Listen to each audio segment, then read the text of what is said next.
Hey everybody, welcome to this week's episode of Shelf Stable. Before we get into the episode, I just wanted to tell you all there is an award that we'd love to at least get nominated for it, and you can help nominate us. We don't give a shit if we win. We just want to get nominated. That's right. Sometimes just getting nommed is better than getting wommed. Am I correct? Yes, that's what they all say. Thanks, Anyway, Tom. that's the Golden Geek Awards, and you can nominate us for the Golden Geek. If you think this podcast is golden, vote for us, nominate us, get us on that list. We'd love to just get that recognition. I'll post a link in the show notes, and on with the show. That show is not for kids.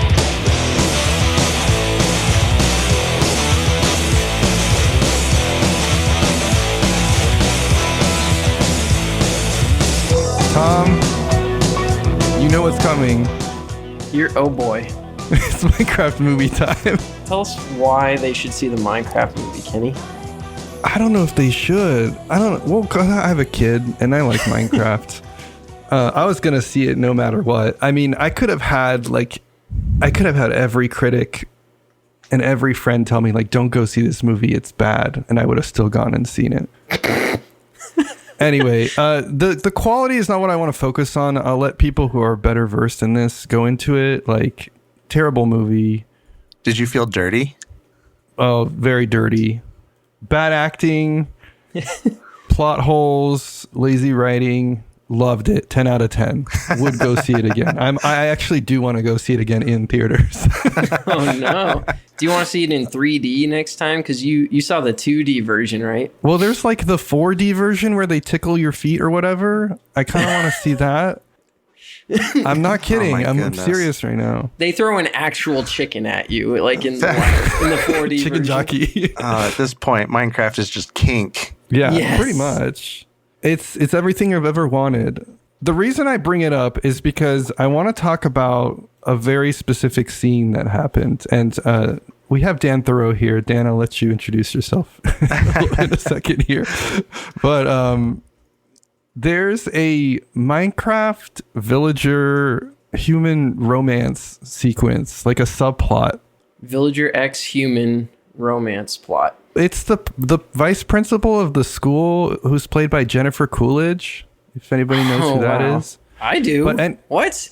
She hits a villager with her car and then picks up the villager and is like, oh my God, I'm so sorry. And they like go on a date to make up for it. And they like fall in love. And she's like, you're such a good listener. And the villager, I don't know, Dan, how much you know about Minecraft, but the villager just goes, huh?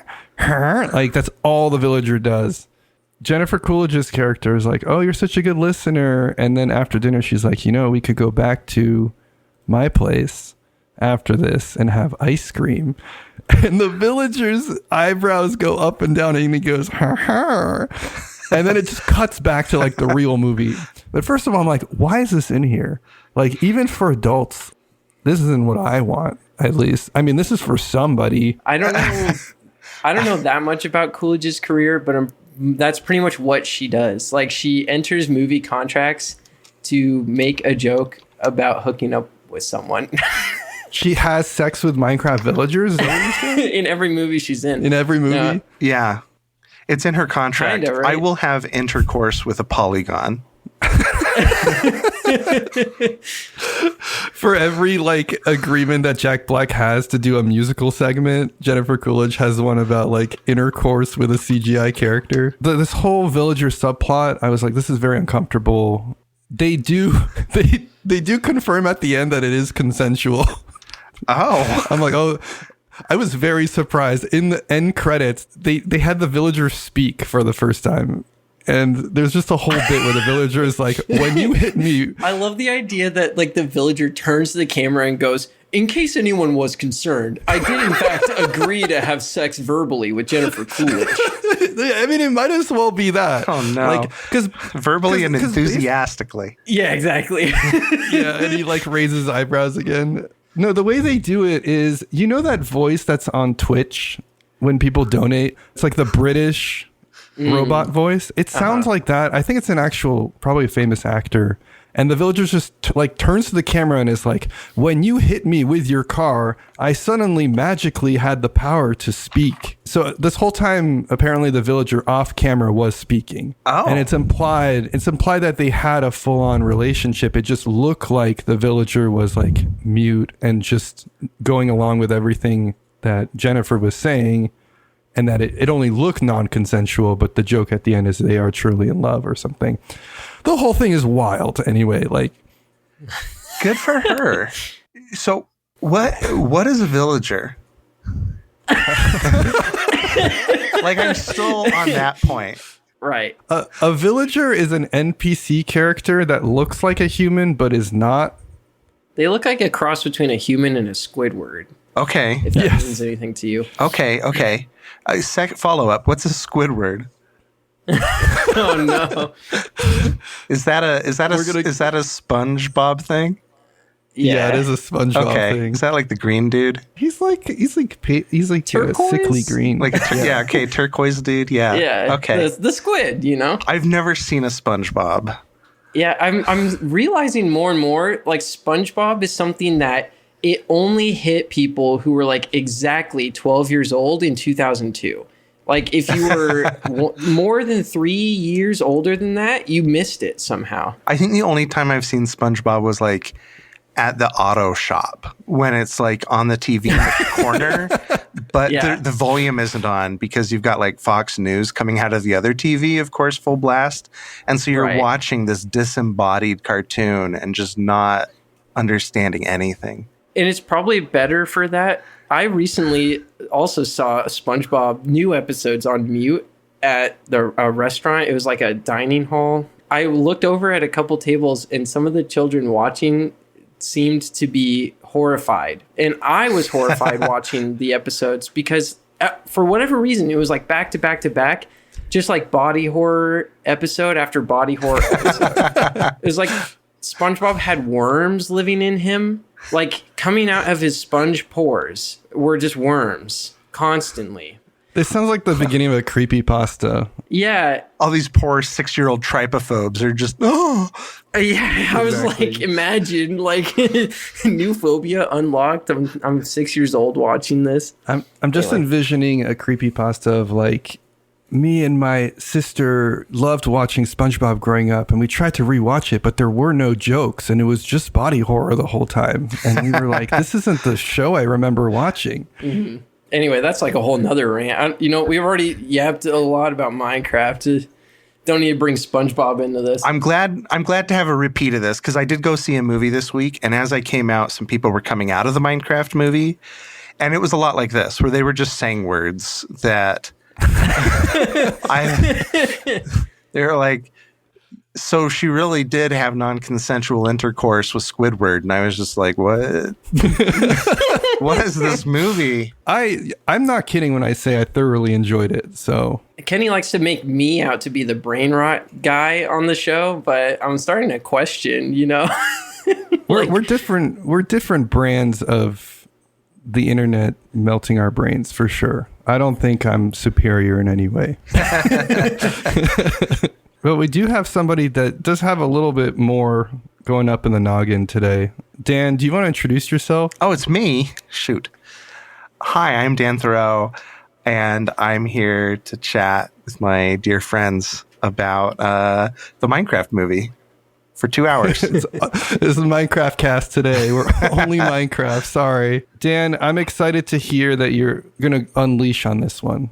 Because a lot of the content you have, first of all, you're very well versed. I think you have a very good approach to how you establish what you're talking about, as well as how you dive into it. And then obviously the words you use. You use big word. We use simple word here. I'm so excited for this episode where we're going to find out you're just like the epic memester that nobody knew all along. And you're just like skibbity toilet, riz. You're just going nuts over here. I do like to use Brobdingnagian words. That's a little Jonathan Swift reference for all the Swifties out there, other Swifties. The true Swift heads. The OG Swifties. Well, thank you. That's very kind. We'll see if it's true, because, of course, I am told quite often that I am pretentious. That's possible. Are these just like your exes that do that, or my exes are like, he is always talking about Jonathan Swift. Like, we are so sick of hearing about Jonathan Swift. A modest proposal. I've noticed that people who say that people are pretentious, it's often because they are admiring your intelligence. They call you pretentious because they're just jealous of the 5-head intellect. I have this big list of like critical curse words that I don't like to use. One of them is pretentious because I don't think it really means anything. They're all words that I just don't think mean anything. And pretentious, I always feel, is just a word that people say whenever like something is, it's just like it's trying hard to do anything, but you're kind of not on board with it, which can speak to the artifact, right? Like, I've read plenty of reviews and read plenty of books and seen plenty of movies that were clearly trying to like say something and couldn't quite get it. Or sometimes when it's out of reach, right? So you're like, it was trying too hard to have a metaphor and you didn't get it. So you just think it was trying and not landing. But like in either case, pretentious really doesn't say much, because I tend to be really like anti-cringe, right? Like in the sense that when we say things like, oh, cringe, we're just really talking about how we don't like sincerity, and how sincerity is always vulnerable and raw and somewhat uncomfortable. So we're like, oh, you're cringe. Whereas I'm like, I'm glad that people are trying hard to make good art and reviews. So like, I don't know. Maybe I just like pretentious things. I don't know. Who knows? We'll have to ask you about the cringe part after this episode, though, just to make sure. there are moments when Tom borders that layer of sincerity, and it's really like it's hard to defend him. But I don't know. That's just me.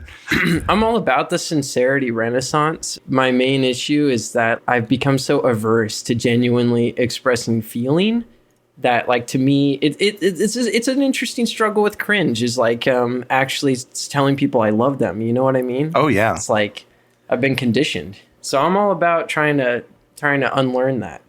It's really hard, isn't it? Yeah, right. I was just watching a podcast interview with Beyond Solitaire. You know, Liz does all sorts of board game reviews, and she works over at Leader Games now.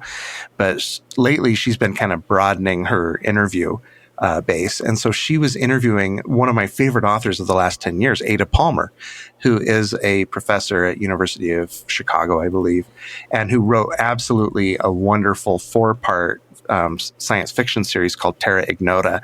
And so Liz is interviewing her, and they end up talking about like America, and they both are like crying. And I was sitting there feeling so awkward for both of them, while also being like, this is a really incredible conversation, and I'm so glad they had it and that they're willing to show emotion. But I have also been so cankered by the internet and that wall that we have to put up between ourselves and the internet to survive. Otherwise, like, the fascists will just come pouring over the wall and, like, you know, make fun of you for having any kind of human emotion, that I was sitting there just grappling with my own, like, I kind of want to cry too, but that'll mean that I'm cringe. Yeah. It's just so interesting in that moment. It's fascinating that we automatically go to those reactions. Like you said, I mean, I think the more human thing is to kind of lean into that, but we've kind of been conditioned to avoid it or feel uncomfortable about it. To Tom's point, we're kind of like reverse learning in this new state, which I would prefer to us just continuing to be like, oh, that's cringe. But it's wild. Like, I was reading like these old these old translations just recently, like reading about one of Simon Bolivar's generals sending him a letter in which he's like, I am weeping openly because I didn't get to say goodbye to you, and I hope that my tears are a consolation to you in your retirement. And I'm there like, cringe. You heard it here, folks. You heard it here first, folks. It's cringe to cry. Yeah, and it's just so wild to me because I'm like, these, of course, are very manly men, right? Like, they overthrow Spain in all of like South America at the height of its colonialism. Yeah, at the height of its power and potency. And then I'm just like, what a bunch of babies! What a bunch of soy boys!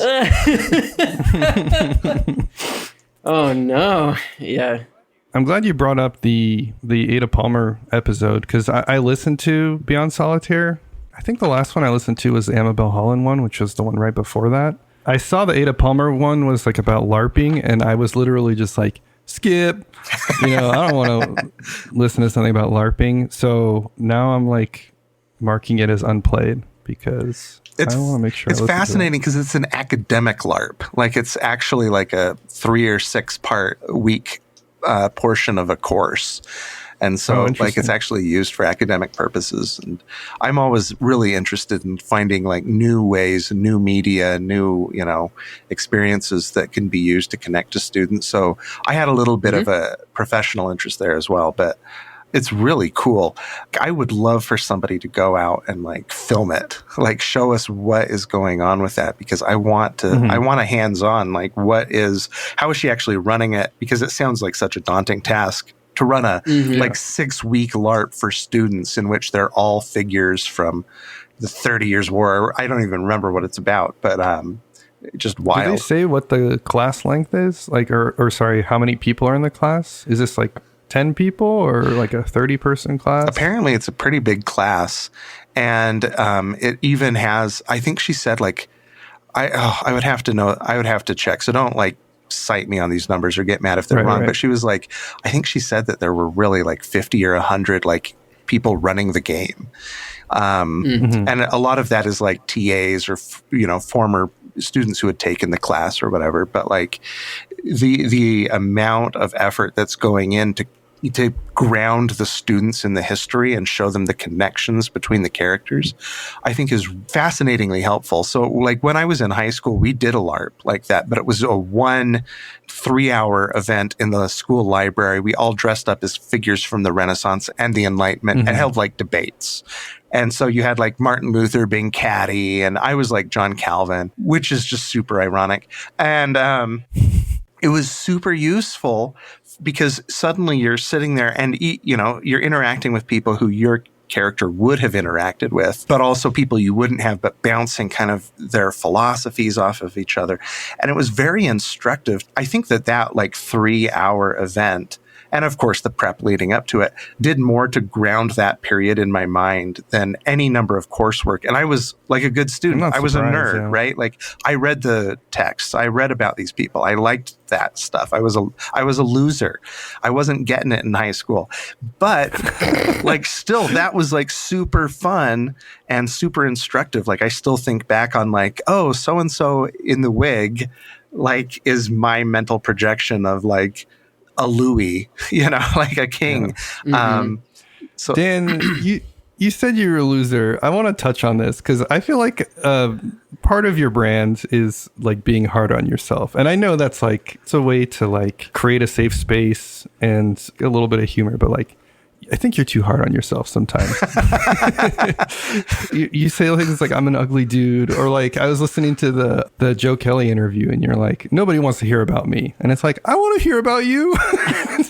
No excuses. Today you're the guest. Oh no. Okay? Yeah, we're sincerity maxing on this podcast. Like, no irony at all. If you guys don't cry with me, I'm going to be really upset. Like, let's. Exactly. I'm already crying. Just thinking about how I have to go watch the Minecraft movie now.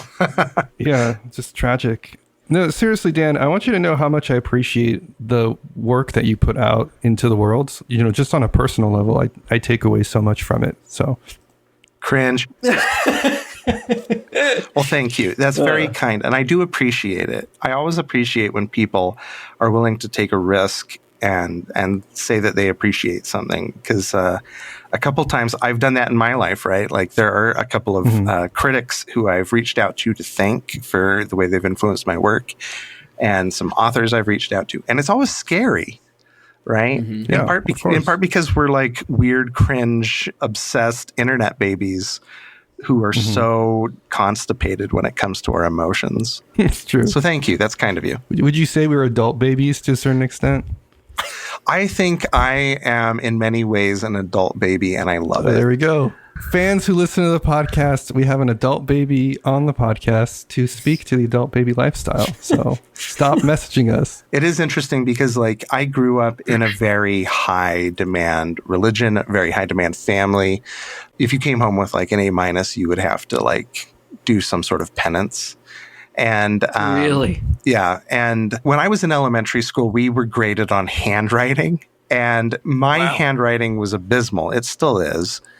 In part because like I do write a lot with my hand, not just like typing. I write with a pen, and it's just awful. But I'm always like, oh, I'm like Da Vinci, like writing backwards, right? Like I'm not doing anything skilled. Right. It's just a code. Like no one can steal my amazing works of genius. But I came home with like a C in handwriting, which now, if my kids came home with a C in handwriting, I'd be like, who cares about your penmanship? This is just such a non-issue. Yeah. Also, it's a C. Like, it's not like an F. It's not like you're just like writing in Morse code or something. But my parents made me copy out my entire collection of Calvin and Hobbes by hand in nice handwriting as my penance for getting a C. Jeez. So that's the kind of background I came from, which is just very high pressure to be accomplishing. And so now that I'm an adult baby, and I actually do spend a huge amount of time playing games and telling people about games and arguing about games, which is like one of the most baby things you could do. It's like being on the playground and like debating the merits of one slide. Like, is the curly slide better than the straight slide? I love it. I love being an adult baby and trying to be more in touch with like childish things and my emotions. Same. I love it. Well, shall we do a little bit of that? Let's hop in here. Let's finally get into it. Welcome to Shelf Stable, podcast celebrating board games that have stood the test of time. I'm your host, Kenny Katayama. And I'm your other host, Tom Bowers. Today, our featured topic is the tariffs. How are they going to affect us? What does Dan, the historian on our podcast, think about that? But before we get into all that, let's just talk about some of the stuff we've been playing recently. Kenny? Tom, Dan, I had to play Orongo from 2014. I actually played the new version by CMON, which is called Nyakuza. It's like the Japanese word for meow combined with Yakuza. This is a design by Reiner Knizia, and because it's a design by Reiner Knizia post 2020, it has to have anthropomorphic animals that are doing gangster acts, apparently. Ooh. That's his contracts for every time they sign him onto a movie. I'm pretty sure it's more of a typecast thing where they're like, Reiner, we love your work. You know what this would go really well with, because currently it's a little themeless. What if we put cats in it? This one is particularly, I don't know, it bothers me a little bit because it's the classic, the male characters are portrayed pretty normally and then the female characters are sexualized. But on top of that, they're all cats. So I don't know. It's not my thing. I'm not yucking someone's yum as far as them being animals as much as just the fact that the female cats are sexualized. This is the ultimate Knizia game, in my opinion. You do an auction, and then based on the auction outcomes, you place tiles on a hex board. They're like, what if Knizia, but all of it? If you've played Raw or Modern Art or High Society, it's that. Plus, if you've played, Samurai or Through the Desert or any one of the other ones where you place little things in hex boards. Without going into too much detail, do a blind bid where you all put a certain number of coins in the middle, reveal, and then if you bid the most, you pay up, but you get to place 3 tiles. If you bid the second most, you keep your money, but you get to place 2. And everybody else who bid gets to place 1. If you don't bid, you take all the money in the pot that's been bid so far. So that's the bidding part. The placement part, you're trying to connect these different resources to an open spot where you can place either a Stonehenge in Orongo or a market where you can sell fish in Nyakuza. Just to emphasize how much the anthropomorphic animal Reiner Knizia thing has gone out of hand, this theme makes no sense after the initial pitch. You're gangsters, but what you're manipulating as cat gangsters is you're just fishing. and then you're opening up markets where you can sell the fish. Nothing about that seems illegal to me, and they don't make an effort in the rules to emphasize what exactly is gangster activity or like how this entails them being part of the Yakuza. So I'm playing this and I'm like, this just looks like we're like fishing and then opening a market for fish. I don't see what the problem is. Like, you wouldn't get arrested for this. Anyway, I don't know. Maybe I'm looking too much into this very simple kids game about putting boats on tiles. I mean, I love the idea that it has like the aesthetic of criminality with no actual crime occurring. Yeah, it's like it's bizarre. All that said, I was reading the rules. I was like, I think I'm going to like this game. And we played it, and I actually liked it more than what I expected. I thought it was just going to be a solid Knizia game, but it really, like, I don't think there's that many decision points, but there's just enough that you're feeling like, yeah, you do have kind of an influence on things, and it scratches both itches, the auction and the tile placement, in a way that feels familiar, but also like fresh and new. I had a hoot playing this, and when we ended it, I had the classic, like, let's go again, I want to play again. I think the store was closing, but I'm very eager to get back to this. It ticks all those boxes as far as the shelf-stable catalog. It's quick to play, easy to teach, lots of depth, has cats, has gangsters, has Knizia. How close is it to Orongo? Is it a one-to-one remake? Yes and no. It's a one-to-one as far as rules are concerned. Okay. I think, and I'm not sure, I think that the actual board, like the placement of the hexes, is slightly different. Okay. But it's pretty close. So I would say it's Orongo with a new map, but the rules are exactly the same. Okay. Yeah, it's not like Soda Smugglers, which has some slight changes to like the beer version or something like that. Have you played Orongo, Dan? I've seen it played. I have not played it. It's one that I've been kind of curious about, right? Just because Knizia tile placement stuff. I am more attracted to Easter Island than I am to a Yakuza harbor with cats. Yeah. I'm kind of with you there, to be honest. Even though Easter Island is itself kind of like, in a way, a generic board game setting. But yeah, so no, I haven't played it, but I've been curious about it because I obviously love like T&E, I love Samurai, I love Babylonia. So I'm always curious to see like what he's going to do differently with one of his like hex placement games. Yeah, I'll say it doesn't have as much depth on the hex placement as like Samurai, for example, which I would say is probably the closest. It might be Through the Desert. But it has enough there, and I think it's ultimately better that it's not as complex because you have to think about the auction at the same time. I personally, I feel like it's really well focused in terms of how much auction and how much tile placement. If it had been as deep as some of the other tile placement games, I think it would have been a little too overwhelming. But I also have, that brain rot brain. So there's probably people thinking like, oh no, it was boring. I wish there was beer on the map, and I wish you could, trade it for brown cubes that represent a nondescript cargo. Exactly. Yeah. Now, I'm curious if you would have liked it more if it was just a genuine Yakuza theme. Skip the cats. I still don't think it makes sense. Like, if you can get me there, if you can be like, that's contraband that we're smuggling in, and then we're opening up like pachinko parlors or something, like maybe. But I also think, and this is maybe my jaded, cynical take, but I also think cats are in, anthro-animals are in, Japan is in, whatever. Let's just put this on this theme, because if we just reprint Orongo, it's not going to sell. And that's kind of a bummer. Like, I wish that CMON would be like, we're going to do this one about MREs and packaging, military rations for long-term storage, or some kind of wild theme. I could come up with 10 themes right now that have never been done in board games that they could have gone with that would have been interesting. And that's not me being like conceited. I feel like most people could do that.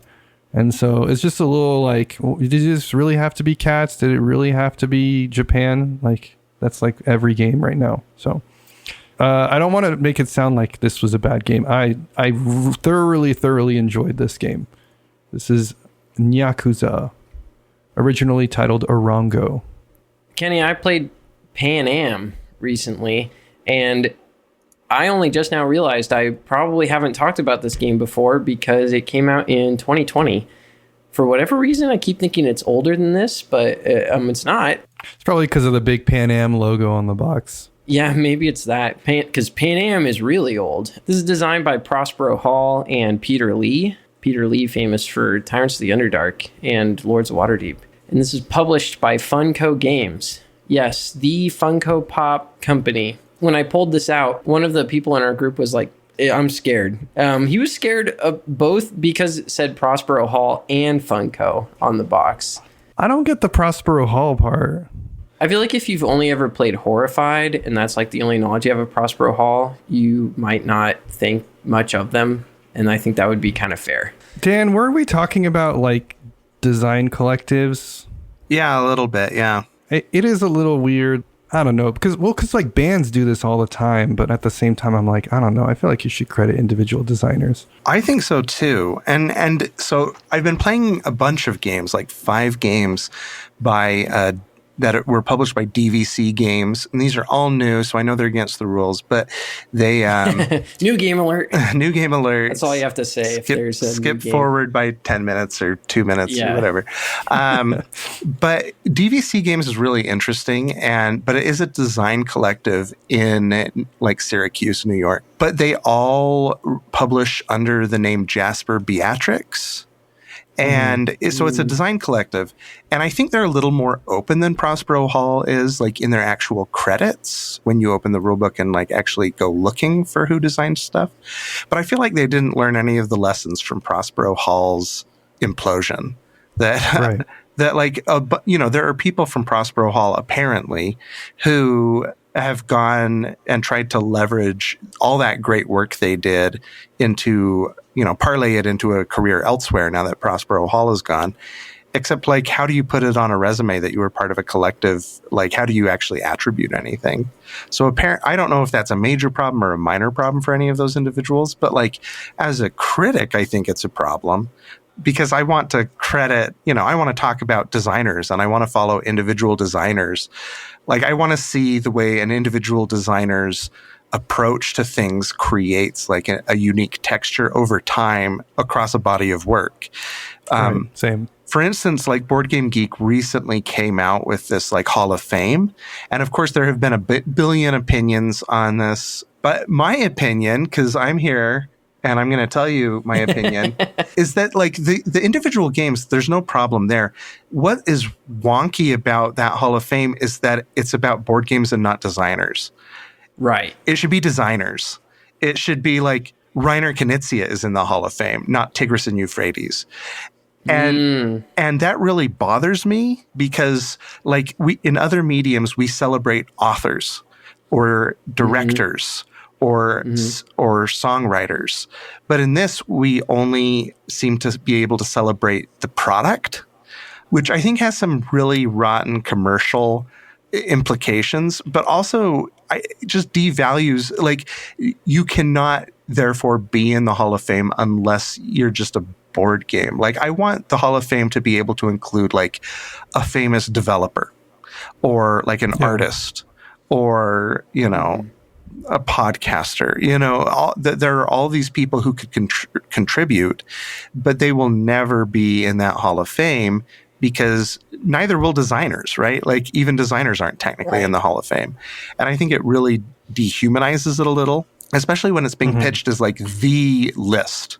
Like this is the list. Now, I'm not like upset at Board Game Geek over this, right? I just think that it's reflective of the way that we tend to think as a hobby community about these things that are put in front of us, that we don't think like, oh, this is Scorsese.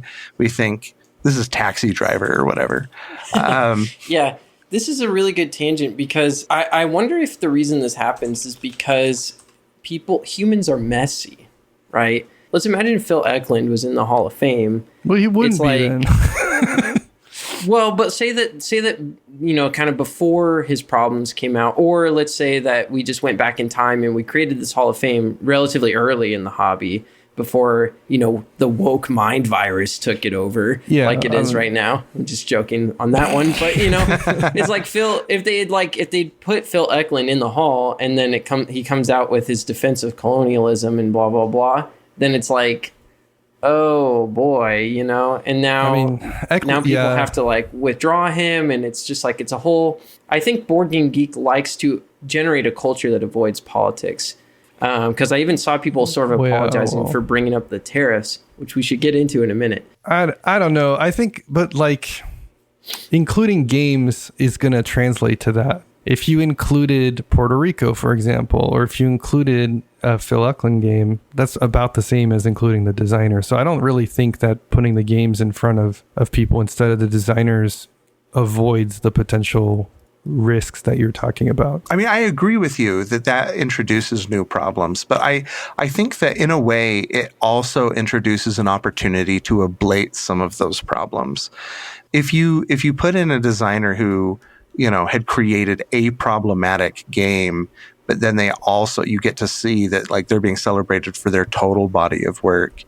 I think that can also, if we emphasize that like these are things created by individuals who are on a creative spectrum across time and understanding, that they're honing their craft, I think that ends up speaking to like a creative trajectory. And I'm more interested in that. And absolutely, this is me in part speaking from my interest as someone who reviews these things and who is intimately interested in like designers as creators of art as opposed to creators of products. But I think it can kind of cut both ways, and one of those ways is a little more useful than the other. I agree. It's interesting you bring this up. Jared Carmichael of 3 Minute Board Games, he actually did a video immediately following the announcement of the Hall of Fame that had a very similar take. Basically, other Hall of Fames celebrate individuals in their community. Okay. And he did a first pass, and he kind of like prefaced, hey, this is a first pass at this. I'm really not sure about the people, but this is who I would include in this list. And he had people like Jeff Engelstein, who like, I didn't even think of that when I was thinking of the Hall of Fame, but like, yeah, I don't think any of Jeff's games would make it onto a Hall of Fame, but I would say he stands next to a lot of those designers that are on that list. And so it's interesting that someone like Jeff wouldn't make it into a Board Game Geek Hall of Fame, right, based on the current criteria. Right. I mean, Jeff, I should go watch that video. Like, Jeff Engelstein is such a good example because he has done so much work in like things that are very important to the community, like in terms of like classifying taxonomy for mechanisms, and in terms of like preserving games or elevating voices through his publishing company. And none of those things translate into his designs. I like some of his games, but no one is under any illusions that they're like top 100 games of all time. Or that they've had some major impact. The impact of his work has been very intangible compared to that. But that doesn't mean that it isn't significant. I'll go ahead and post a link in the show notes. But anyway, that was Pan Am. Good thoughts, man. Let me actually talk about Pan Am for just a little bit. So what I was getting at, I guess, is that you see Prospero Hall, and you might have some opinions about that, like we just went into. And then you see Funko games, and you probably have some really negative opinions about that. But then you open up this game, and you play it, and you're like, this is really cool. It's like a perfect, I would say, middleweight game. This would almost be like something I would try and break people into who've maybe only ever played Monopoly before, especially if they really like Monopoly and they like the economic aspects of it. This is a cursed take right now. I know.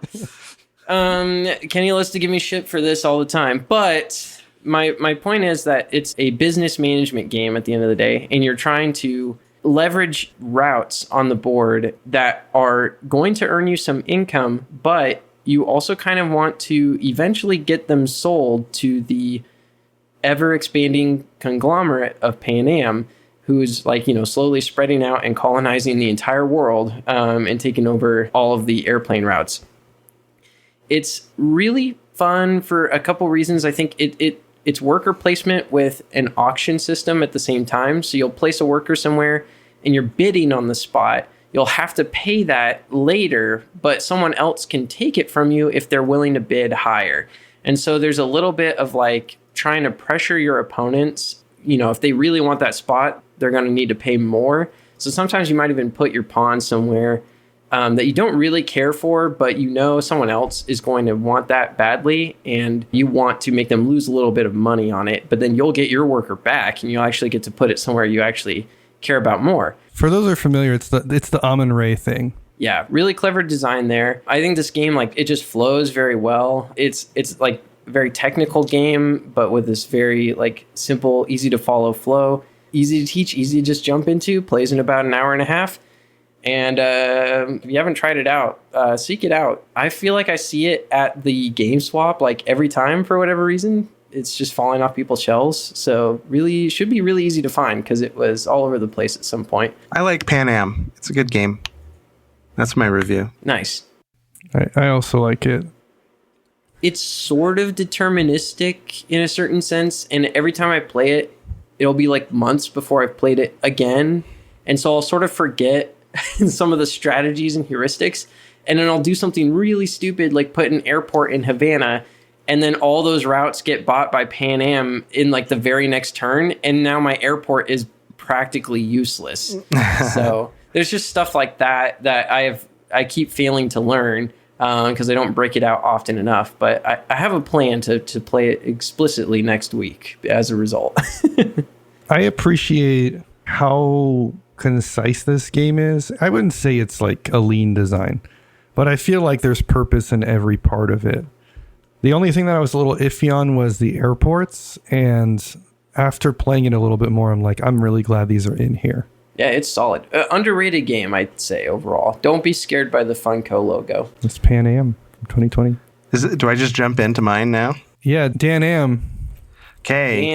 Dan Am time. So last night I played a wonderful game, and it is not too new. It is called PAX Pamir. You might have heard of it, by Cole Wehrle and Wehrlegig Games. It's the second edition. The first edition, of course, came out earlier, but there are some crucial differences between them. And I played it because we have been playing the newest PAX game by Phil Eklund, PAX Hispanica, which, oh my goodness, is a mess. I'm sorry. Just an enormous mess. So we've been playing that because I'm going to write about it, and I'm very interested in the history that it's talking about.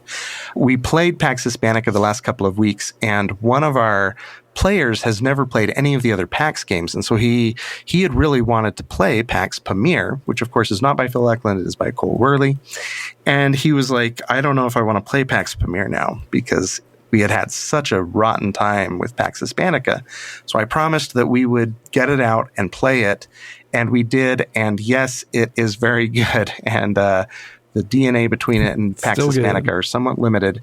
So we played that. And if you haven't heard of it, it is about what we call the Great Game, which is a period of history when both the Russian Empire and the British Empire were jockeying for control over modern-day Afghanistan. But you don't play as those empires. You play as local chieftains who are trying to navigate this imperial contest and come out ahead despite being ultimately kind of a small player compared to these gigantic empires coming into the region. And it's a really fascinating game for a number of reasons. I've written a bunch of articles on it in the past. But once again, I was just struck by the cleanliness of the design. It's very crisp. It can seem daunting at first, but it's actually pretty simple and elegant the way everything fits together. And the person who had been suffering through PAX Hispanica with us was like, yeah, this is... pleasantly relieved, really. Yeah, there was a lot of relief in that moment. When he came in, actually, that evening, last night, he saw PAX Hispanica on the table, like propped up, and he was like, oh no. And I was like, no, we're not going to play it. We played it before you came. We're not playing it again this week. And so it was a lovely game. Have either of you played PAX Pamir? We have, yes. Yeah. Notoriously, Tom created an attritional market by focusing on yellow and just making it so that nobody had money except him. Nice. I seized the entire economy for like almost the entire game, which did slow it down a lot, unfortunately.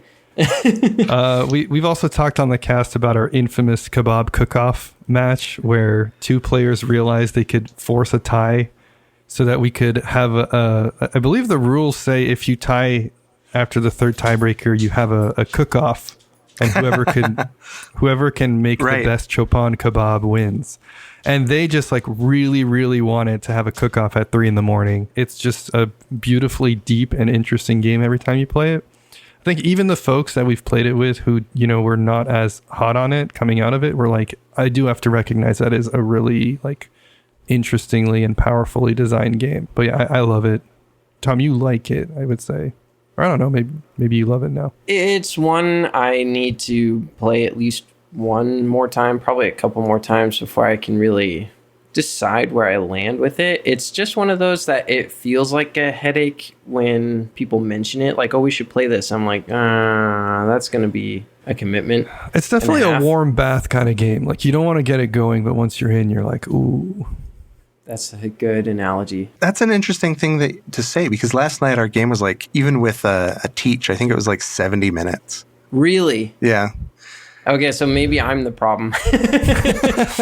I mean, it didn't go super long. It was only 2 dominance checks, and like I can teach it pretty well at this point. Like, I'll do a rolling teach. Like, I'm not going to just hit you with all the rules up front, but it was pretty pacey. And one thing I like about it, one of the contrasts with Pax Hispanica is going to be a 3-hour game, especially with a teach. It is so sluggish, and there's so many little phases. And one of the things that I love about Pax Pamir is it is not phasey, right? Like, it's very much governed by players to create like the feel of the game, and it doesn't straitjacket you very much. Yeah, so it was a pretty brisk game, and most of my plays of Pax Pamir have been pretty brisk, to be honest. I would agree. When I've played it online, it's been a lot faster, but the one time we played this in person, for whatever reason, maybe it was because I stole all the coins and wouldn't release any of them under any circumstances. Maybe that was the reason our game was like, it was like 2.5 hours long. Oh, wow. So one billionaire strangling all of a nation's resources. It sounds like maybe the board game that had a cooling effect on the market. Yeah, I would agree with that. Yeah, interesting. Yeah, no parallels. It's cool that you can do that, like you said, though. Very player driven. There's no income phase. It's just like, yeah. It's funny you bring up Pax Hispanica, because Kenny recently had a sort of a similar ordeal with Pax Transhumanity. Have you ever tried that one? Yeah, I mean, I've read your thing on Pax Transhumanity, so I'll let you speak to it, Dan. But like, it sounds like you're a lot hotter on it than I was. It's a complicated game. I think it's one of the weaker PAX games. I still think it does some really interesting stuff. And I think that once you come to terms with its ridiculous terminology and some of the burden of some of the actions, that it's a really fun game, and that there's, like most of the PAX games, there are a lot of emergent properties that are really interesting to pick through, but it is one of the denser ones. And I would never recommend it as like somebody's first PAX. I just barely had, sure. Like, I sat down with Fred Serval on Homo Ludens to do a live playthrough and teach and discussion of that game a few months back. And it's such a bear to teach. And like picking through the actions, they feel a lot more prescriptive than most PAX games, where like you have to do this action in this order, whereas most PAX games are pretty open. So it feels less player driven in that respect, but it does a lot of things that I think are really intriguing. I think it does tell a really compelling story about like future technology. That story is mediated a lot by like whether our society is currently being run by terrestrial cult freaks who just want to like use tech to turn us into like digital slaves. I find some of its like techno-optimist thesis really specious, but I do like it a lot, yeah. I'll let Kenny speak to it, but that's what it sounds like he came away. He felt, one, it was hard to comprehend, right? And then 2, it was like, once you comprehend it, it's like a libertarian's dream future. Yes. Is how it was described to me. So, Kenny. Yeah, I think that Dan, you kind of like qualified it in your article. Like you're like, yes, there are these ideologies, but it also implies that there are well-being folks out there. It's like there's a level of effort and agency from the part of the individual as far as moving toward this future. I really got stuck at the part of just like, this feels a little bit like Atlas Shrugged. Yeah. And I just couldn't get past that, I guess, ultimately. And then on top of that, yeah, I think it's the only game ever that after having learned it and having like two-handed soloed it, I made a call that I was like, I'm not going to put someone else through learning this. Normally, I'm always like, it's worth the effort to even just play it once with a group, but I didn't want to like teach anybody else. I guess I was done at that point. I think it's the only game I've ever done that with, which is kind of nuts. He decided this game is an affliction and I will not make someone else suffer its mind virus. It's too bad because I really love all the other PAX games that I've played. I think that its thesis is really intriguing, in part because we also have like Station Fall, which is to me like the logical outcome of half of the technologies in the game, which is like you have this half-assed like space hotel where like even when its orbit begins to degrade, you're not allowed to get on the escape shuttle until you sign an NDA. And I think there are some really interesting core tensions within it. And that's true of pretty much every PAX game, right? Like Pax Porfiriana, its text talks about like Lockean property rights. And then you play it and you're just like, this is like an anti-libertarian game, no matter what Phil Eklund thinks he was saying. Yeah. It proves his point, but in the opposite direction. Yes. Like I think like pretty explicitly in some ways. I mean, the same is true of Pax Pamir, right? Like first edition is where he put in that defense of British colonialism. And then you play it and you're like, oh, really? Okay. Cool. He's just said the opposite thing with the actual game. So I'm always interested in the way that like ludic rhetoric versus textual rhetoric emerges in games. And I think that one of the things that happens a lot when you play PAX Transhumanity is it often is anti-libertarian. There are like these glimmers in it, of course, that are just super libertarian wet dream.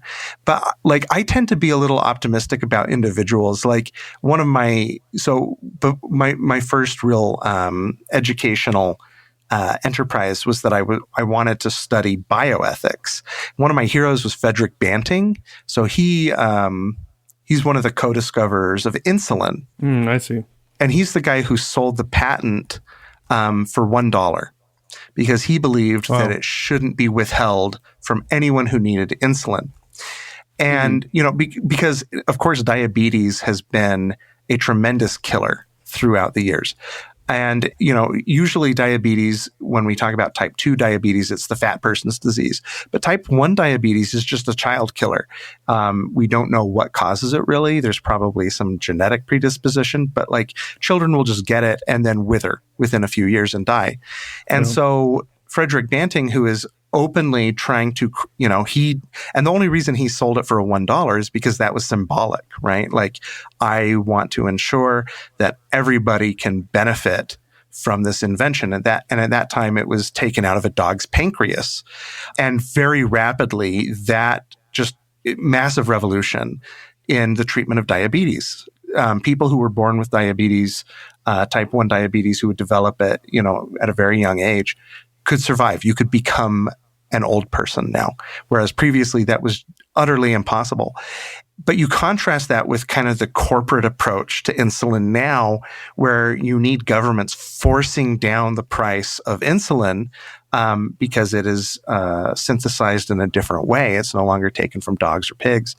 And I think that's a fascinating contrast. And so playing a game like PAX Transhumanity, where I think that obviously its author is speaking to, he thinks that all these creators are going to be like Frederick Banting, or that like profit motives are going to always drive and arrive at this weird, like philanthropic, you know, like if everyone expresses rational self-interest, then we will arrive at best possible prices.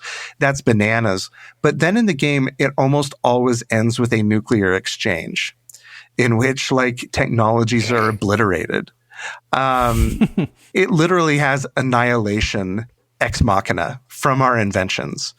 And I find that fascinating, that even though its author wants to speak to this idea that being an entrepreneur makes you on par with someone like Frederick Banting, that in fact, he can't help but write technological annihilationism into his game. And that's one of the things that when I play it, especially in a setting where we're going to like discuss the game, that I really like to try to highlight is that often authorial intent clashes with what authors actually say, kind of accidentally. I'm always really interested by that. I'm not really offering that as a defense of the game. If you find it yucky, I think there is a reason you find it yucky. But I also think that behind the yuckiness, there is a reason that the author can't really push through without having people nuke themselves. Yeah, it's interesting because now that you say that, I'm kind of like, oh, okay. You know, I didn't think about the end result as far as the game is concerned, but I still don't want to go back and play it. It's like I've already kind of hit that moment where I'm a little turned off. And so the funny thing is, like, I've had qualms with some of the, I guess, the intent behind games like Porfiriana and even like the first Pamir. But for some reason, I get to the same place that you're talking about with those games, but I just didn't with Transhumanity. And I wonder what the difference is. It might have just been just the sheer difficulty to get things going. In those other games, it starts moving, and then you start to see those kind of emergent interpretations as you play it. But like, I just didn't get to that stage with Transhumanity, and that's why I fell off the bandwagon, I guess. Yeah, you know, and it could be a meme problem. Like I'm always looking for what games mean. A lot of what I write, the core of it really is that I do think that these things are cultural artifacts, right? That play is important, right. That we learn through play very naturally. Like children, play is their work. When adults try to like intrude into the realm of play or regulate it or prohibit it, that actually you are impeding the child's actual development and learning skills. But more than that, like, so play is very important. But part of play is that what our values are reflected in the way that we play, and our beliefs and our values, all of those things. And so when I play a game, I'm always looking for that. Do I read it into games sometimes? Absolutely, I do. I'm aware of that. That's something that I'm always trying to like check within myself. You know, am I reading a more realistic outcome of tech? And, you know, that tech can be amazing, that our lives are incredibly rich. Like a few years ago, my daughter had appendicitis, and it was like this bad day, right? Like it was one bad day instead of being a 50% chance of her dying. Right. Technology has done so many wonderful things for us, but also it's the atom bomb, you know? So am I reading that tension into Pax Transhumanity, or does it actually speak to Matt Eklund's thoughts on it or subconscious struggles with tech optimism? I don't know. You know, it could be either way. And to some degree, that's up to the reader to mediate and decide. What were we talking? Oh, we were talking about Pax Pamir. Yeah, that's how I got to this. Okay. I guess disclaimer for the listener, it might be a little confusing when we're talking about one versus other if you haven't played or aren't familiar with these games. I do want to highlight, going back to Pax Pamir, as we kind of close out this section, there is a great, I don't know if you want to call it essay that you wrote, Dan, specifically. You mentioned that you had like a few things that you have written about Pax Pamir. But the one I'm thinking of, I don't know if you know the name of it, but it's the one where you look at the three versions. Yeah. And you look at like what the intent was behind each one. It kind of speaks to some of the things we've been talking about here. But that one was really fascinating because it analyzes the first edition of Pax Pamir, the expansion that came out, and then second edition, and how they work within the context of when they were published, as well as like how they can be interpreted based on anything as much as far as like the rules to how they actually play and things like that. So if you're curious about more of Dan's thoughts, I highly recommend that one. I'll link it in the show notes as well. Yeah, it's called Pax Pamirs and Framing. And it's interesting. Like, so I mentioned that I'm doing this series with Fred Serval on his channel, Homo Ludens. We're playing every PAX game and kind of talking about it from a more philosophical or materialist angle. And I'm loving doing that, in part because we're going to play PAX Pamir soon, and we're going to play them separately, the first edition and the second edition, because even though you can absolutely see why PAX Pamir 2 is a second edition, it's very similar. Just those small changes that Cole makes, the thesis totally changes. What they're saying is completely different. And in this case, I'm not reading into it too much. I mean, Cole has written a ton about like his intentions for that game. He's very deliberately changing what the game is about in subtle but important ways. So, yeah. Well, thank you, Dan. That was PAX Pamir 2nd edition from 2019. Before we do the next segment, then, I got to run to the bathroom real quick. You going to go pee-pee? I'll be right back. We're going to keep this in the episode, by the way. We keep it in, and then you hear just like that filthy splashing in the background. Yeah, like he has one of those like body mics or whatever. Yeah. Well, enough of that bullshit, whatever the fuck we've been talking about. Some kind of PAX like series of games kind of shit where it's all different sort of epochs. The only PAX I got is a 6-pack. Some kind of political crap. Politics, cringe, something else about sincerity going on. I don't know about any of that. It's time to get into the part of the episode that people actually care about. That's right. I'm talking about the real meat and potatoes segment of the podcast, and that is the main topic of this week. And this week's topic is the fucking tariffs. There's like a bazillion of them. We want to talk about tariffs because that is topical. It's relevant. We have Dan here, and he's like a historian or some shit. So we really thought it'd be important to get his opinion on this. So Dan, as a historian, and I'm right about that, right? Am I off base? You're a professor of history. Yeah. What should we learn about these tariffs? What should we know? We feel passionately about this, but we also don't know what we're talking about. So we wanted to make sure we get somebody who knows a little bit more before we... Yeah, we have like zero qualifications. I have seen a lot of YouTube videos about the like McKinley era tariffs and how it went very badly. But I'd love to know a little bit more, perhaps your take. And I'm sure others would do too. Hey, I'll say right up front that tariffs can be good. Alexander Hamilton, super big proponent of tariffs. You might also notice that Alexander Hamilton was a long time ago, and America had no manufacturing sector because it had just broken off of, Britain and stuff. So tariffs in general in a modern global economy tend to be pretty bad. Now, the tariffs we're specifically talking about aren't like 1 or 2% tariffs on select goods. Usually when tariffs are beneficial for a country is when they're targeted on goods. What we're looking at right now are more, they're sweeping tariffs. They're almost more akin to sanctions in a way against every nation. Is that right? In a sense, except in a way, it's kind of like they played the reverse card in Uno because the tariffs don't hurt them as much as they hurt us.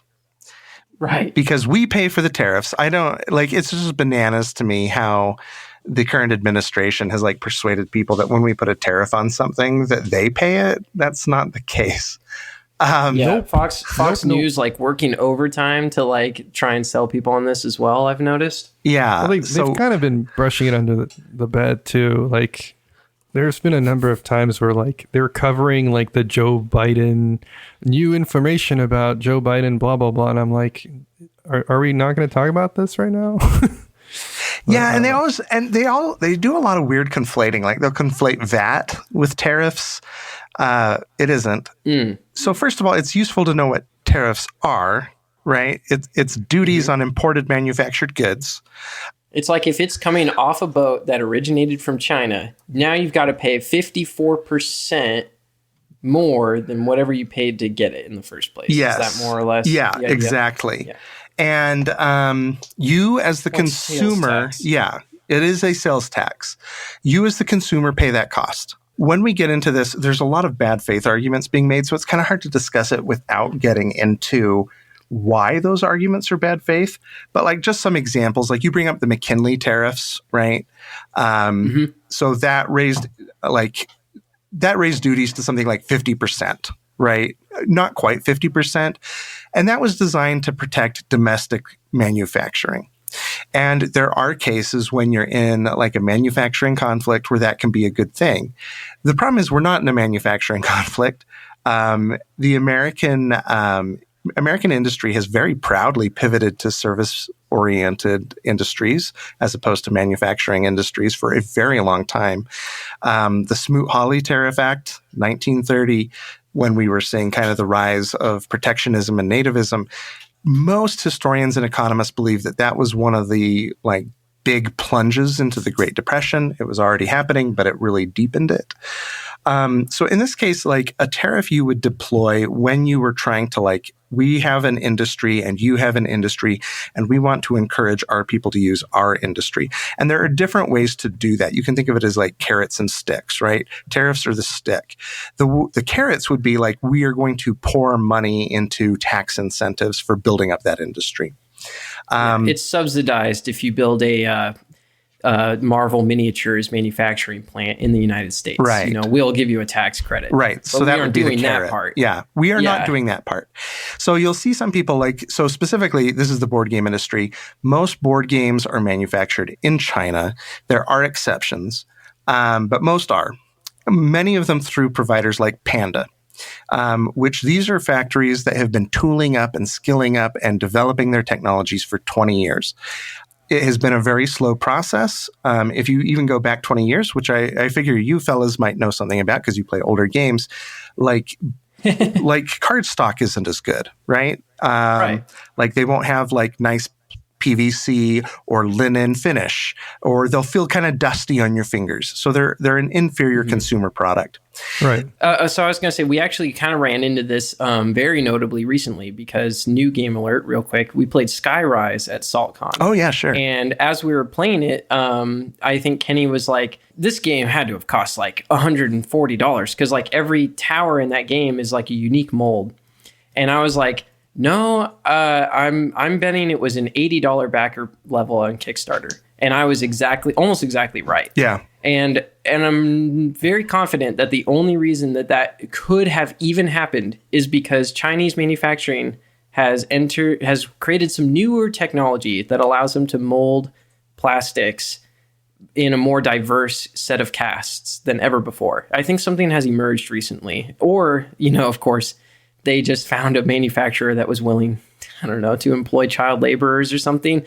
Somehow they got the prices way down because $80 for just how ornate these cards and pieces were felt insane to us, even at that moment. Yeah. Right. And maybe it ought to be a little bit, but the idea that it was $80, it's minimum going to be like 54% more than that. We should probably qualify. We don't know who the manufacturer is for Skyrise. Of course, for all we know, maybe they did everything on the up and up. It was like 100%, you know, like eco-friendly, like, you know, I don't want to talk out of our ass too much right now. But the price to quality ratio was nuts, You couldn't even have done that 10 years ago, to your point, right? Is what you're saying. You know, there is forced labor in China. If you were to call your senator, there's a very good chance that their office is going to deploy that as a talking point for why they're not going to do anything about these tariffs. The problem is that like it depends on the company. Like Panda, for instance, is globally audited, and their working conditions are like equivalent to Poland. And so like they are not using child labor. The partners who go out and like actually inspect it will tell you like it's pretty much like an office building and manufacturing floor. Like it is not some dire thing. But also, so first, like I'm not no subcontracts either. Like they're not dodging it. I have no, you know, I am not a publisher, so I don't know. But I should. Okay. but I also want to point out that like this line of reasoning is really ironic to me. When, for instance, in the United States government, we are passing laws that allow teenagers who are currently in school to work overnight on school nights and getting rid of OSHA. So if you really want to talk about people... Getting rid of school lunches, Yeah, getting rid of school lunches, like which increases the need of teenagers to work. When you're getting rid of organizations that actually do pursue through legal options companies that are withholding overtime pay, I have a hard time buying it that you actually care about forced labor when you are directly attacking worker rights in our country. Okay, you're saying that some of the tariff defenders are all like, this will help us alleviate slavery across the globe. Meanwhile, in America, we are doing everything we can to disenfranchise children, to get them back into the manufacturing plants. And at the same time, we're not even talking about the 13th Amendment. You know what I mean? Right. Well, and not only that, but we're talking about a complicated situation in which there are no manufacturing plants for those children to go into.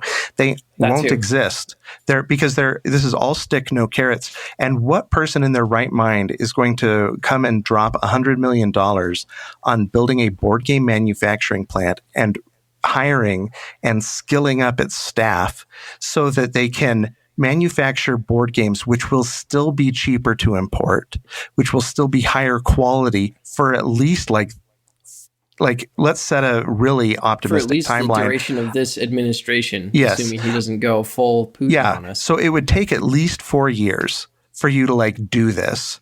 And the reason I say 4 years is because it's likely longer, but 4 years is also when Trump is out of office and the tariffs are probably gone. So it's an untenable risk. So anyone who's saying oh yeah, this is great, let's do American manufacturing. My attitude is, by all means, if you want there to be an American industry that doesn't exist, go out and create it.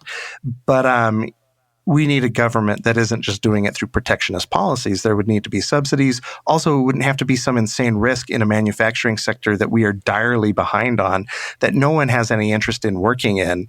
It's just preposterous. Anybody who is making the argument that there's going to suddenly be the equivalent of Panda in the American heartland just doesn't understand anything about the logistics involved. I'm sorry, they just don't. Even if it were to exist, do you know where we get cardstock? We import it. Do you know where we get we start listing any of the raw resources, and now they're also tied to global externalities that are also being tariffed. So it ends up creating this vicious cycle where even if you yourself want to manufacture the thing, the cost to import that thing, to get it onto the factory floor, the logistics of it, all of those also are being tariffed. Those costs add up. Now it's impossible for you to make this work financially.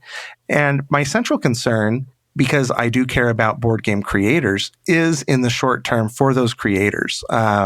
Because most of the innovation in the American industry is tied to very small publishing houses, which are going to be hit hard by this. And many of them are not likely to survive very long under the current tariff rate.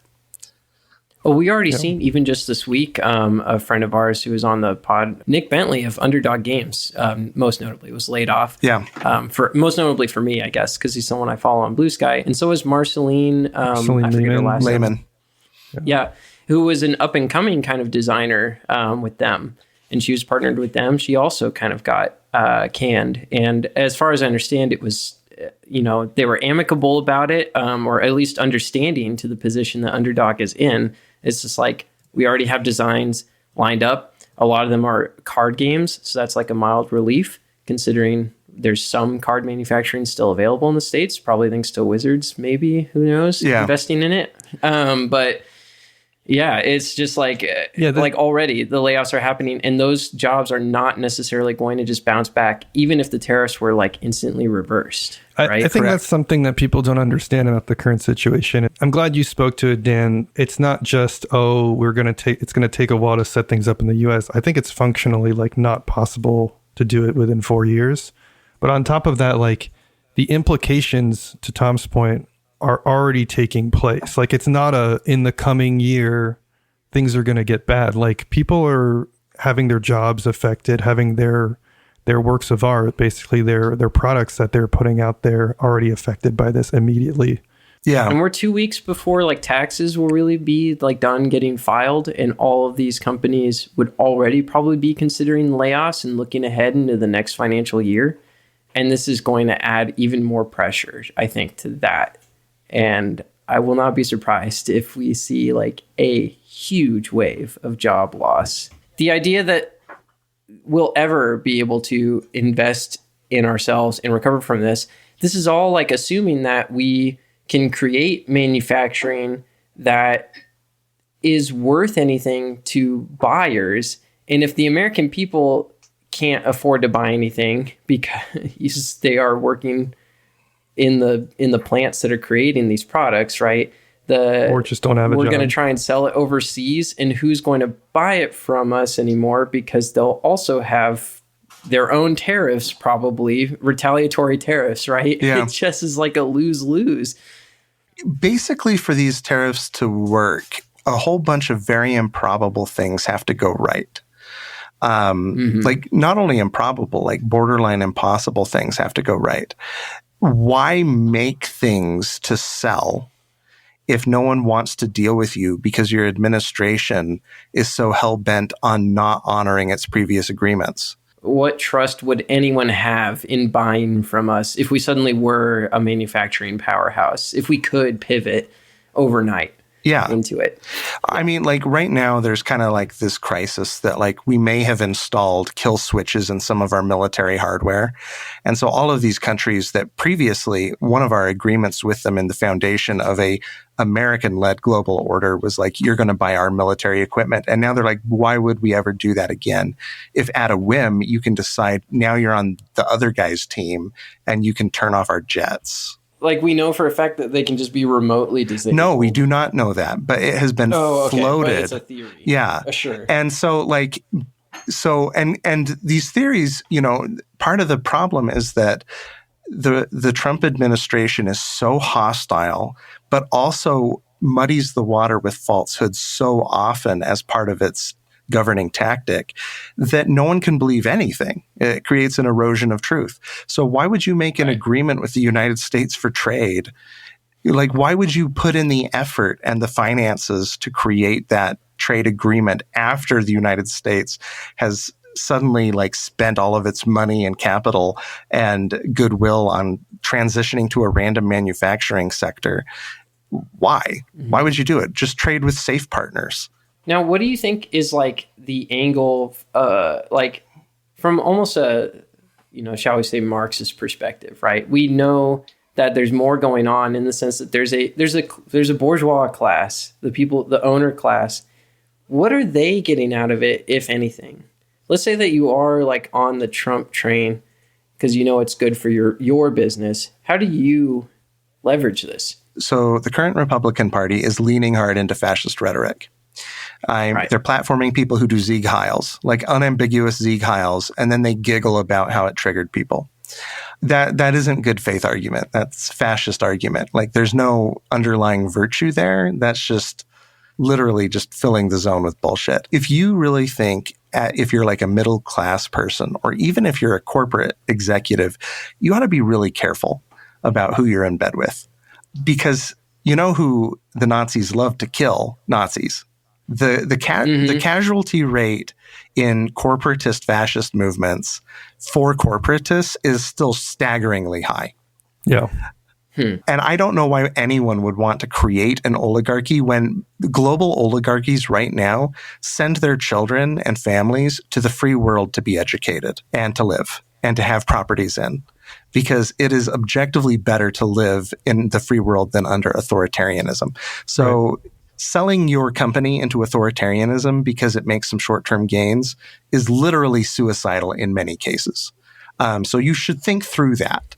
Because Step one, consider your own life. Yeah, consider your life. Because if nothing is obstructed, and I don't think that's likely, but if nothing is ever obstructed and we just go full tilt authoritarianism, 15 years down the road at most, you've got like Musk throwing Bezos out a window.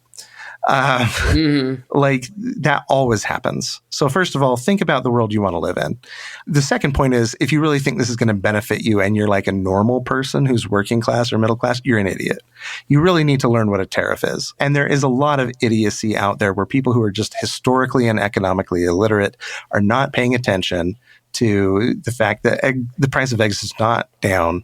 The price of gas is down, but that's because everyone is betting against global futures. Yeah. You should pay more attention.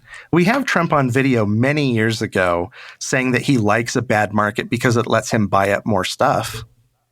I mean, so I'm 38. And I've lived through like at least three once in a lifetime economic crashes. And every single time that that's happened, wealthy conglomerates have snapped up mom and pop businesses, residential housing, all the stuff that ordinary people sell in desperation so that they can get out from under their debt. The wealthy buy it up when you're desperate. Mm-hmm. So a crappy, turbulent market does benefit the ultra wealthy if they want to buy up everything that you value and put you on subscription services where you don't own anything. They're able to survive that market. And so they use it as an opportunity to take the folks who don't have the resiliency. Right. Right. Because let's just make it a matter of scale. And this is going to be really simplistic, but let's say that you lost 50% of your income, or conversely, that everything cost 50% more. Could you survive that without going into debt? Most people could not. Mm. They would have to go into debt to make ends meet, or they would have to sell something to make ends meet, or they would have to work an extra job to make ends meet. If you take the 1% class in the United States, and the same was true of them, that they lost 50% of their theoretic wealth, or prices went up by 50%, would they be able to survive? Yes, and they would actually not notice any difference. Mm-hmm. So that's, from a Marxist perspective, that's what we would see, is that the wealthy would actually benefit from making things uncertain for you, because they wouldn't notice any difference. Like I always think it's kind of cute when people are like, you may have seen over the weekend like some screenshots of like all of the billionaire class that were at Trump's inauguration, and they're like, over the weekend they lost a combined 6.2 trillion. They don't care. Mm-hmm. They still have cumulative wealths that are measured in trillions. It does not matter that they lost a certain amount of trillion. You can laugh and be like, look at those rubes. I was just thinking about this exact thing with like the sort of the anti-Musk global like hate moment, because it's a hate crime now, of course, if you disrespect Teslas. He lost billions in stock value or whatever on Tesla, and he's still the like shadow president. You know what I mean? Like, has not really affected him in the slightest. He's mad about it on Twitter, and we can laugh, but that's about it. Right? There's no real power to it per se. Yeah, there's a theoretical benefit if it like over leverages him, right? And like his creditors come due. But even then, they're more likely to accept like a restructure than to like be like, okay, Twitter's gone. You know, that isn't to say, like, I'm not a defeatist. You should be going out and protesting. You should be calling your senators. You should stop buying things. You should crash the economy under this. there are things you can do. Like if you want to like stop shopping at Target because they've had like 3 quarters in a row of failure, right? Like these are all impactful.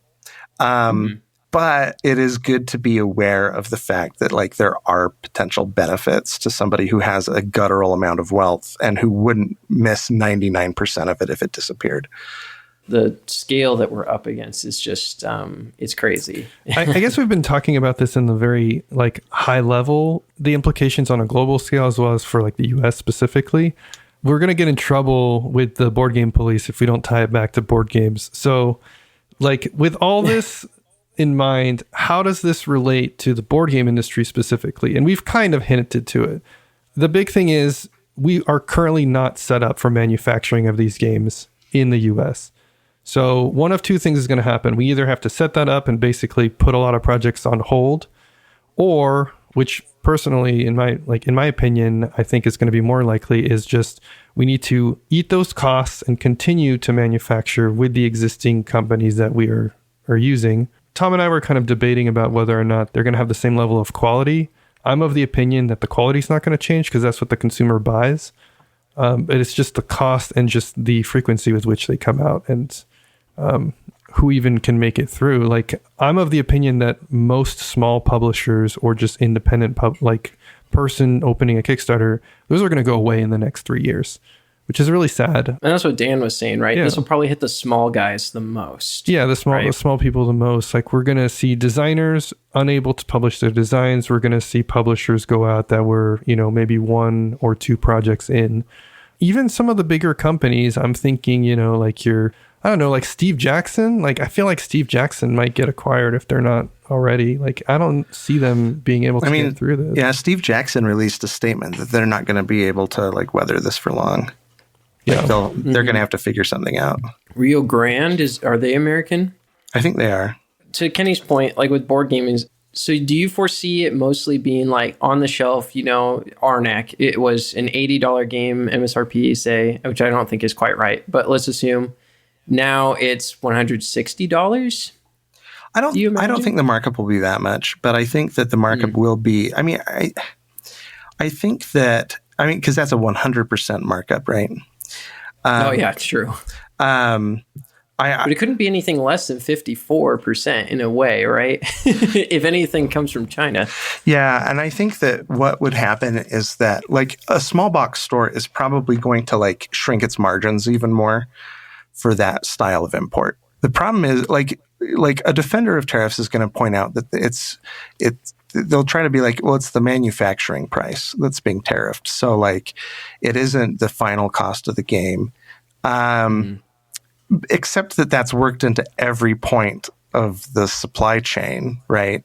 So it does tend to trickle outward and become the price of the final product anyway, because it starts to impact the margin at which the company can operate. But I don't think it would be like a 50% increase. Like, I don't know what the economic rule is there, but I've heard like you're definitely going to see like a 20 to 40% increase on most goods.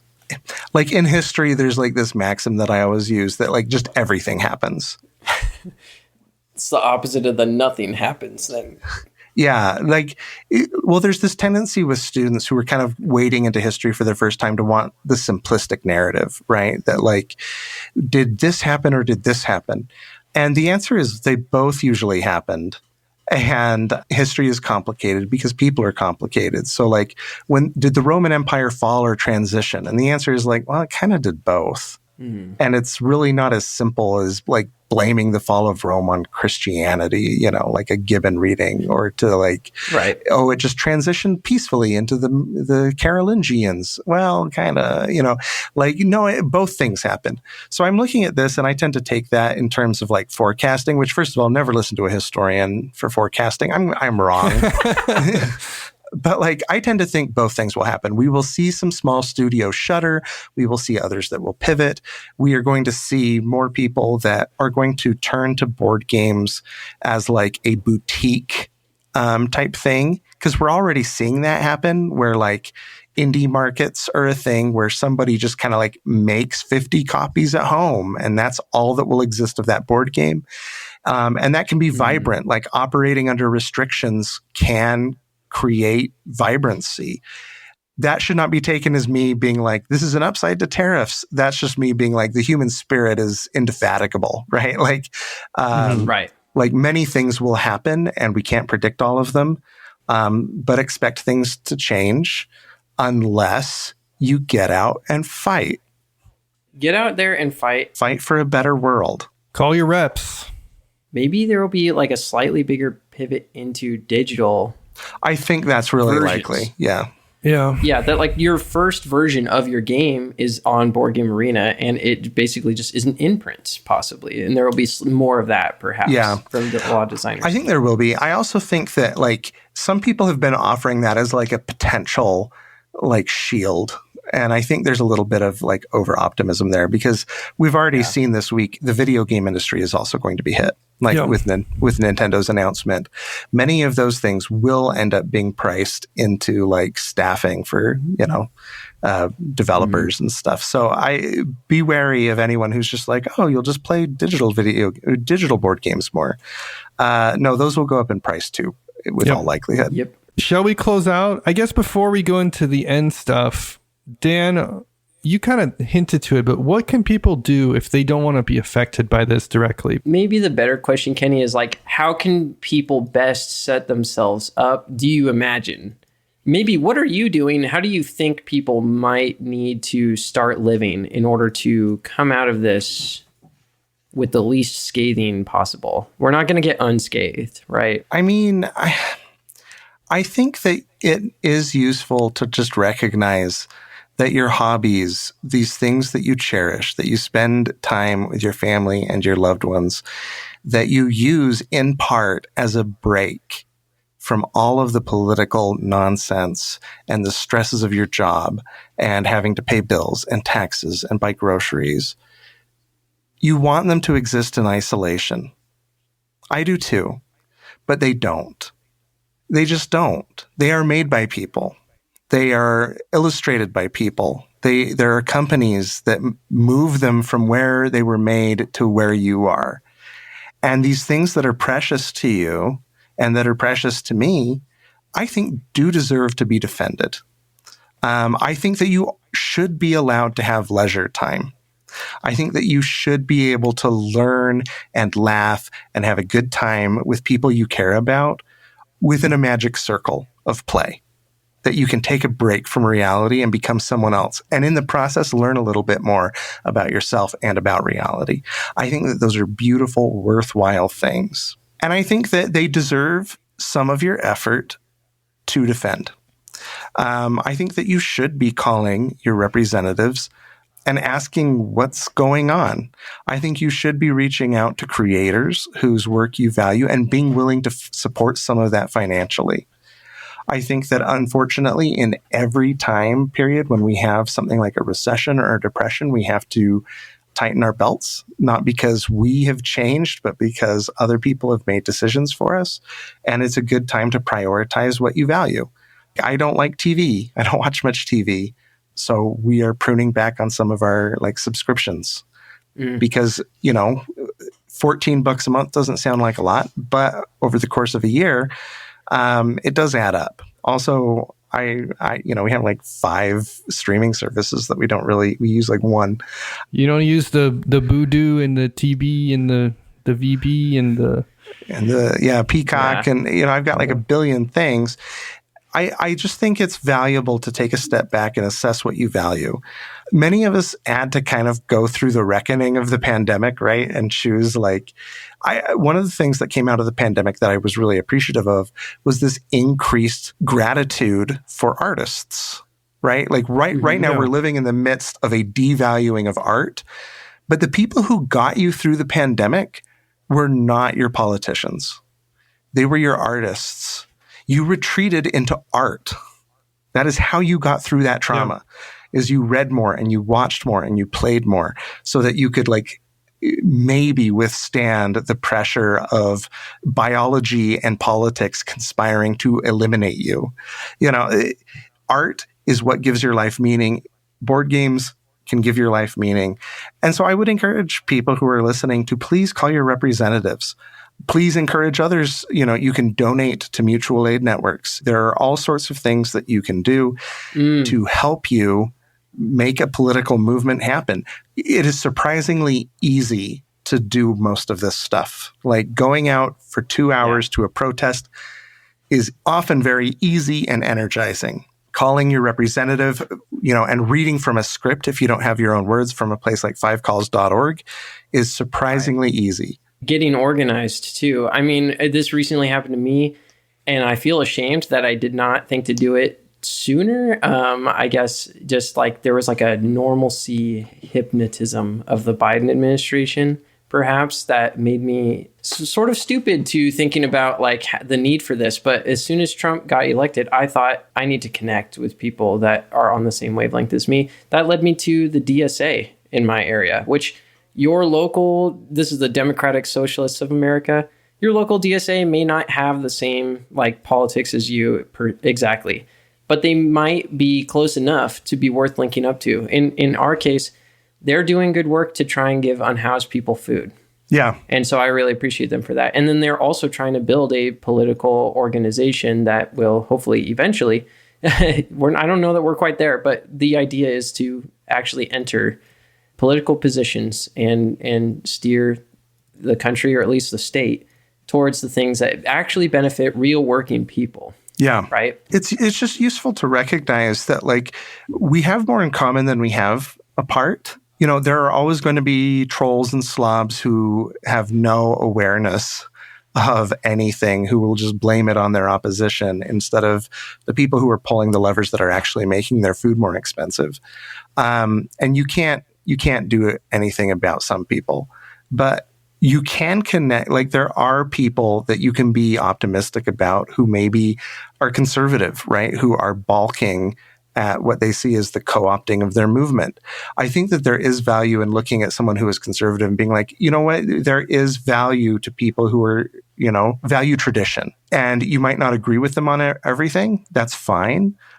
Cut the Nazis out of your life, but try to bring in the people who you can actually like commune with, I think is something that I've been trying to do more of and having pretty good success with, right? Like, people who I had kind of previously thought were unreachable are proving not to be, which isn't to say there aren't, morons out there. There are. We are so dumb as humans, but we can also be smart when we work together. Totally agree. Yeah, I think that's going to do it for this week's episode. Thank you so much, Dan, for being on the show. Yeah, thanks for having me. We really appreciate you coming on. And thank you to you out there for listening to us. If you want more information, you can check that out in the show notes. Yeah, Dan, where can they find you? What are your big things? I mean, my big thing is spacebiff.com. That's my website. Mostly I write about board games. I try to do it from a cultural angle. I try to not do it from a commercial angle. I think most reviews are commercial reviews, where they're saying, oh, this game is worth X number of dollars, but not Y number of dollars. And I don't think that's very interesting. So if you want to read board game reviews that are trying to do it a little bit differently, you can find me on spacebiff.com. Awesome. Yeah, check them out. Some great articles out there. I want to give another thanks as well, especially to Bonehouse for letting us use their song Rot as our opening theme. If you're loving the cast, share it with a friend or on Reddit or on BGG. It's the best thing you can do to help us grow. If you'd like to reach out to us directly, send us an email at shelfstablecast@gmail.com. All of this and more available in the show notes. Next week's topic, Kenny, I think we should get into it. The shelf of shame. Why are you ashamed? How are you going to survive playing all those games that you have been putting off learning the rules to because you glanced at them once and you realized that they were actually kind of difficult to parse? Yeah, very concise. Thanks, Tom. Do you prefer shame or opportunity? I really don't care too much. The shelf of shame. I prefer shame just because, look what you did to yourself. You take a good, hard, long look in the mirror and you ask yourself, how did you let those games get on your shelf? Yeah. What are you going to do about it? Go rub your face up against those. Bad. Thanks, everyone. Thanks, Dan. See you next week. Thank you. Bye.